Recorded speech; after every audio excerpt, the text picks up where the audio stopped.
Hello. Today I'm doing some summer care for the roses. I'm Liz Zorab and this is Byther Farm.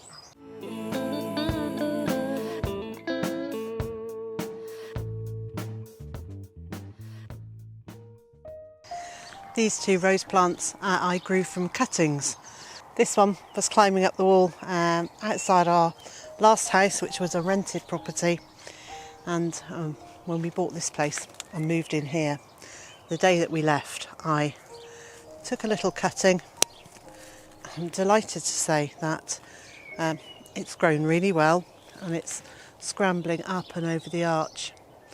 I had hoped that by now it would be right over the archway, but maybe by the end of this summer. And I'm also thinking I might put some more of that panelling along here to allow all of this growth to have something to attach to and create almost a living wall of roses. But what I'm doing right now is going through each little set of flowers, and the one in the centre which has gone over, I'm snipping that out, and all I'm doing is dropping them on the floor because they will break down and become a mulch.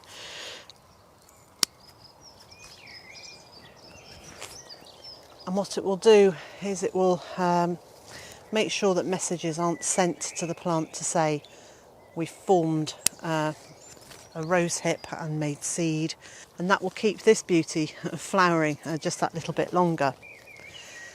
So it will flower actually quite a long period, and it's a shame because I don't actually know what variety this is. As I said, it was one that I took a cutting from. It had no label, and there's nobody I can ask to find out what it is.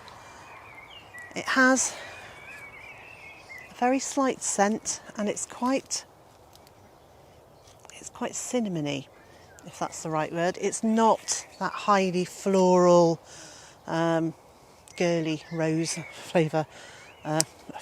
aroma. It's more musky than that. So let's keep this thing flowering for as long as I can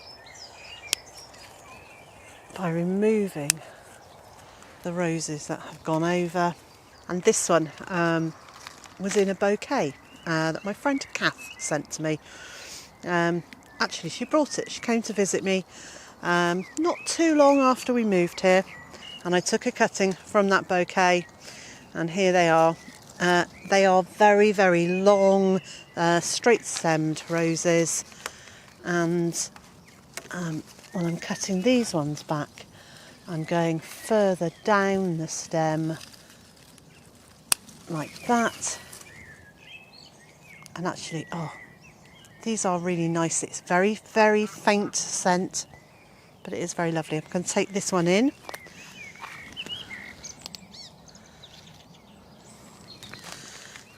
But this one I'm not taking in. This one will go onto the floor. Now I do this process of going through the roses about once a fortnight, and by the end of June I just leave whatever's on here to grow rose hips, because I then use the rose hips in the kitchen to make rose hip jelly and rose hip wine, which Mr. J tells me is really very lovely.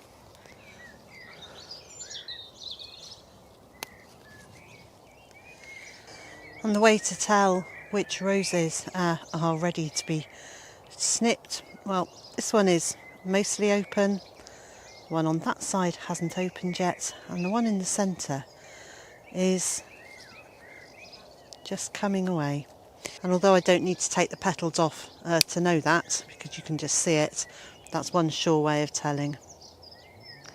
So I'm just taking it back while it's in the cluster to there. And if I wasn't leaving the rose hips on here to grow, I'd cut it back much further down the stem to where I can see some new growth, just above this new growth just here. And I've been doing exactly the same process with the Gertrude Jekyll rose. So I've done the roses on this side of the wire, and there's a few more here that have faded since I looked this morning. The Gertrude Jekyll doesn't always come in a cluster, so I am now taking a longer stem back to where there's some new growth. Well, actually, it was back as far as I can reach. And again, I'm popping that down on the ground to become mulch. And this elegant beauty is called New Dawn. And the fragrance is just, oh, it's just delicious. It's light and delicate and really lovely. And this rose was a gift from a viewer called Dramer. So thank you, Dramer. I have really enjoyed having this rose, and the smell is just delicious. Last year, I think in August, I took a cutting of this, and I am delighted to say, here it is, in flower, the same beautiful, delicate fragrance, very lovely. So I have no idea whether this is going to be a climber or a shrub, because this one is grafted onto a rootstock, which will determine how vigorous it is. So the rootstock is of a climber.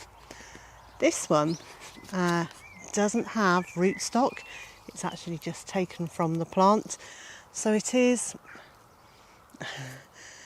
going to be in its a natural form, I guess, and time will tell just how big this plant's going to get.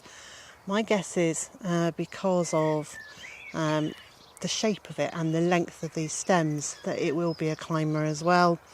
There's actually 2 plants in here. I'm very excited to have these, so I'm going to be planting this one further along the archway, so we have this New Dawn rose going all the way along. I came through earlier and deadheaded it, and you can see it has masses of buds. So here is where I deadheaded it. So there was 1 rose flower coming out here. I've taken that out. There are still all of these to come. So exciting. It's so delicate.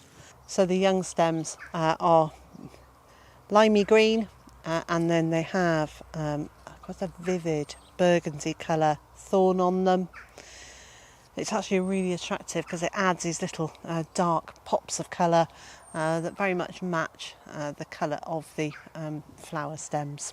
Apart from deadheading the roses, the other thing that I do is to make sure that they have a really good bucket full of water at least once a week. And then about once a fortnight, maybe once every 3 weeks, I add some feed into that, and I'm using a comfrey tea. So just comfrey leaves that have been popped into a pillowcase, and then I put that into a water butt and fill it up with water and let that dissolve and rot down, compost away. And then I can draw off the liquid, which is incredibly strong. So I dilute that 1 part comfrey tea to 10 parts water, and I give that to the roses as well. A little later in the summer, I'll come back and tie in some of the very long stems of the roses. These ones that have put on a huge amount of growth this year, and I'll tie them to the frame. I'll tie them to the archway quite loosely because I still want them to have a fairly free form as they grow.